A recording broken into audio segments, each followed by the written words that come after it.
लोकसभा चुनाव 2024 में 5 महीने से भी कम का वक्त बाकी है। सभी पार्टियां चुनावी बिसात पर जीत की बाजी खेलने के लिए गोटियां सेट करने में जुट गई हैं। दिल्ली की सल्तनत हासिल करने के लिए यूपी का किला फतह करना लाजमी है। यही वजह है कि यूपी में हलचल ज्यादा दिखाई दे रही है।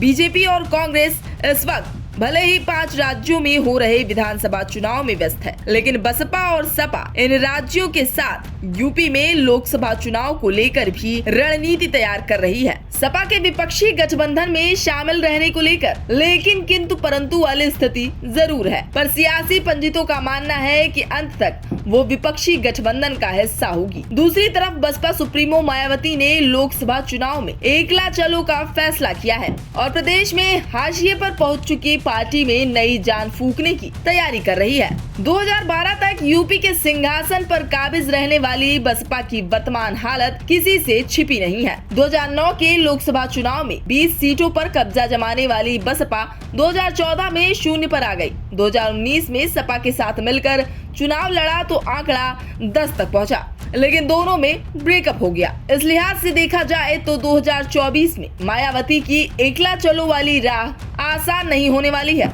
यही वजह है कि वो अभी से रणनीति बनाने में जुट गई हैं।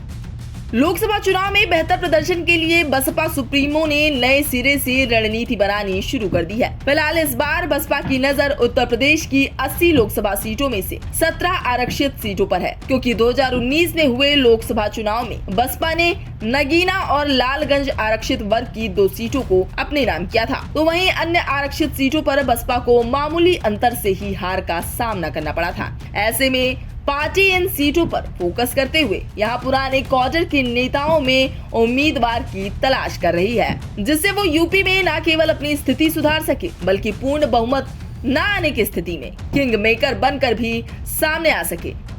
तो फिलहाल के लिए इस खास खबर में बस इतना ही। ब्यूरो रिपोर्ट, इंडिया पब्लिक खबर। ये पूरी खबर आपको कैसी लगी और इस पर आपकी क्या राय है, हमें कमेंट्स में जरूर बताएं और देश प्रदेश और दुनिया की तमाम खबरों से लगातार रहने के लिए अपडेट सब्सक्राइब करें हमारा चैनल इंडिया पब्लिक खबर और बेल आइकन को दबाना बिल्कुल ना भूलें।